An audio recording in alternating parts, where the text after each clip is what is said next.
Timnas Qatar sukses menjadi juara Piala Asia 2023 di babak final yang berlangsung di Lusail, Qatar pada Sabtu malam tadi. Qatar sukses mengalahkan Yordania dengan skor 3-1. Gol Qatar di laga ini semua diciptakan oleh Akram Afif. Semua gol Afif juga tercipta melalui tendangan penalti. Pertama terjadi pada menit ke-22 usai Afif dijatuhkan pemain Yordania. Dengan tenang, Afif berhasil memperdayai kiper Yordania.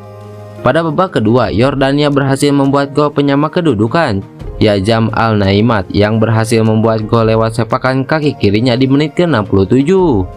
Namun Qatar kembali mendapatkan penalti di menit ke-73. Lagi-lagi Afif yang jadi algojo sukses membuat Qatar unggul. Di masa injury time babak kedua, Qatar kembali mendapatkan penalti. Kali ini Afif dijatuhkan kiper Yordania. Afif yang jadi algojo sukses jalankan tugasnya dengan baik. Skor menjadi 3-1 dan bertahan hingga pertandingan usai. Hasil ini membuat Qatar sukses mempertahankan gelar Piala Asia. Pada edisi sebelumnya, Qatar juga berhasil menjuarai usai mengalahkan Jepang di final via adu penalti. Namun kemenangan Qatar ini diwarnai kontroversi. Wasit yang memimpin laga ini pun menjadi sorotan karena memberikan 3 penalti kepada Qatar. Dari 3 penalti itu yang terakhir penuh kontroversi. Pasalnya wasit yang bernama Ningma ini sempat menyatakan jika pemain Qatar yakni Akram Afif offside sebelum dilanggar kiper Yordania. Namun tiba-tiba Ningma mengecek VAR dan menganulir keputusannya sendiri. Setelah itu Ningma menilai jika kiper Yordania melakukan pelanggaran, sehingga Qatar mendapatkan penalti ketiga kalinya dan berhasil dikonversikan menjadi gol. Para warganet di media sosial pun sontak menyoroti timnas Qatar yang keluar sebagai juara. Ya, warganet menilai jika Piala Asia kali ini sudah disetting. Komentar-komentar yang mengatakan jika Qatar juara settingan itu pun terlihat di akun Instagram resmi AFC. Komentar itu muncul bukan dari warga Indonesia saja, melainkan juga dari netizen-netizen di negara-negara Asia lainnya. Bahkan ada beberapa yang menyebut jika ini bukan Piala Asia, namun Piala Qatar.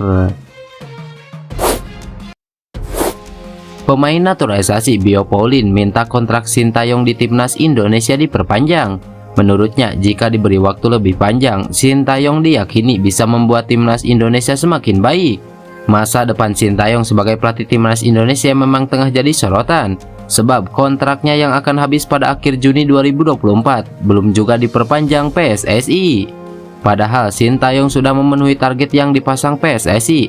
Pelatih asal Korea Selatan itu telah berhasil membawa skuad Garuda lolos ke babak 16 besar Piala Asia 2023. Pencapaian itu pun sukses membawa timnas Indonesia mengukir sejarah baru, sebab untuk pertama kalinya timnas Indonesia berhasil lolos ke babak 16 besar Piala Asia. Soal kontrak Sintayong melatih timnas Indonesia, Bio Pauline turut angkat bicara.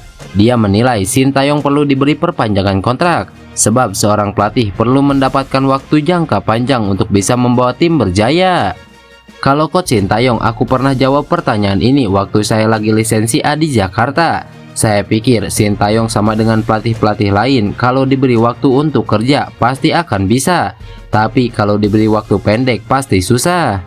Apalagi kan ada pemain-pemain baru di setiap saat, harus tahu ide Sintayong supaya mereka padu sama pikiran Sintayong dulu. Kita mau tetapkan strategi dulu seperti apa, ujar Bio Pauline. Jadi saya pikir waktu itu ini saya bilang harus diperpanjang kontrak Sintayong. Setelah itu semua bisa melihat ada perubahan-perubahan setiap hari. Jadi ya itu namanya pelatih. Kadang kita semua pelatih ini kalau kita dikasih waktu jangka pendek kadang-kadang tidak bisa, ujar Bio Pauline. Sudah setahun lebih berseragam KMSK Denze, Marcelino Ferdinand mengungkap beragam cerita seperti kemajuan yang dialaminya hingga kekurangan yang masih harus dibenahi. Marcelino Ferdinand pindah ke KMSK Denze dari Persebaya Surabaya pada 31 Januari 2023. Setelah pindah ke klub divisi kedua Liga Belgia itu, gelandang timnas Indonesia tersebut harus bekerja keras guna mendapatkan menit bermain. Upaya guna mendapatkan tempat di tim utama menjadi salah satu hal yang diceritakan Marcelino. Marcelino menyatakan masih terus bekerja ekstra guna menyempurnakan kemampuan sebagai pesepak bola di KMSK Denze. Sekarang saya sudah bersama KMS Kadenze selama setahun. Saya merasa pengetahuan dan kemampuan saya sudah meningkat secara luar biasa. Meskipun terkadang sulit untuk menerima bahwa saya belum mendapatkan posisi starter, saya menyadari sepak bola Belgia memiliki dinamika berbeda dibanding sepak bola Indonesia.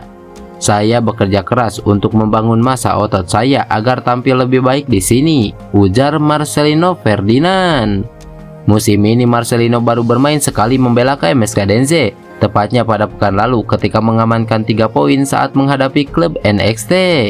Sementara musim lalu Marcelino tercatat bermain 4 kali membela KMS Kadenze di ajang playoff degradasi. Pemain keturunan Mesal Osman bangga bisa membela timnas Indonesia U20. Dia optimis bisa terpilih lagi dalam pemusatan latihan mendatang. TC tahap kedua skuad Garuda Nusantara telah selesai di Jakarta. TC tahap ketiga akan kembali digelar Maret mendatang untuk mempersiapkan tim menata Piala AFF U19 2024 dan kualifikasi Piala Asia U20 2025. Mesal Osman mengatakan optimistis dipanggil kembali dalam TC tahap ketiga. Dia pun siap memberikan kontribusi terbaik agar mencuri perhatian pelatih Indra Syafri. Remaja berusia 19 tahun itu mengatakan kondisi timnas Indonesia U20 memang cukup baik sejauh ini. Menurutnya, tim terus berprogres meskipun ada promosi dan degradasi pemain. Insya Allah bisa terpilih lagi. Persiapannya sampai saat ini sangat bagus. Tinggal kita lihat persiapan kedepannya bagaimana, ujar Mesal Osman. Mesal Osman mengatakan sangat bangga dapat menggunakan jersey timnas Indonesia U20. Jadi, dia akan terus bekerja keras bersama klub agar dapat dipanggil ke tim tersebut. Kiper timnas Vietnam Philippe Nguyen masih kecewa timnya kalah dari timnas Indonesia di Piala Asia 2023 lalu. Pada laga fase penyisihan grup D tersebut, Golden Star Warrior harus menerima kekalahan dengan skor tipis 0-1 lewat gol Asnawi Mangku Alam. Hasil ini membuat mereka harus angkat koper dari turnamen ini dan gagal mendapatkan poin. Bagi Indonesia, kemenangan ini membawa mereka lolos ke babak 16 besar dan sekaligus mencetak sejarah. Philippe Nguyen masih tidak bisa melupakan pertandingan tersebut. Hasil laga melawan skuad Garuda menjadi momentum mereka harus keluar dari turnamen ini. Tentu saja kekalahan dari Indonesia, karena setelah pertandingan itu, kami tahu kami tidak bisa melanjutkan di Piala Asia lagi, kata Philippe Nguyen. Pemain Chong'an Hanoi FC ini menyadari bahwa kekalahan tersebut cukup memberikan pukulan telak. Namun dia mengapresiasi kerja keras Vietnam di turnamen tersebut dan memberikan banyak pelajaran. Meski harus terhenti lebih awal, saya akan tetap menggunakan kata hebat jika merujuk pada pertandingan-pertandingan sebelumnya. Bagi saya, semua pertandingan yang saya mainkan untuk timnas Vietnam adalah pengalaman yang luar biasa, ujar Philippe Nguyen. Sementara itu, naturalisasi berdarah Ceko Vietnam ini menilai kerja keras pelatih Philippe Trousseur sudah cukup maksimal. Bahkan Trousseur dinilai lebih baik dari pelatih timnas Ceko saat dia masih belum mendapatkan paspor Vietnam. Pemain timnas Indonesia JIJ kembali memperkuat Venezia dalam laga Serie B lawan Sud Tirol pada Sabtu malam.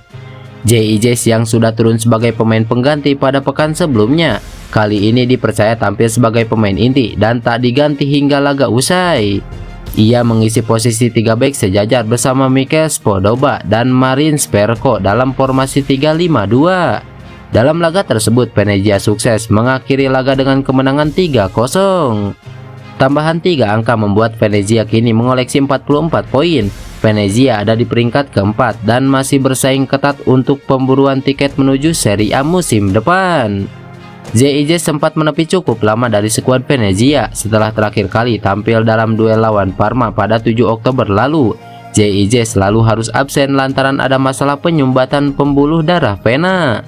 Setelah absen sekitar 3 bulan, nama JIJ mulai masuk kembali dalam skuad pada laga lawan Ternana pada 27 Januari lalu. Saat itu JIJ tidak mendapatkan kesempatan bermain. JIJ selalu mendapatkan kesempatan turun ke lapangan pada duel melawan Parma pada 3 Februari lalu. Di laga tersebut Venezia kalah 1-2 dari Parma dan JIJ sempat merasakan turun bermain selama 1 menit. JIJ akhirnya mendapat kepercayaan penuh kembali tampil sebagai pemain inti pada duel melawan Sud Tirol. JIJ sukses menjawab kepercayaan itu dengan baik dan membuat Venezia mencatatkan clean sheet.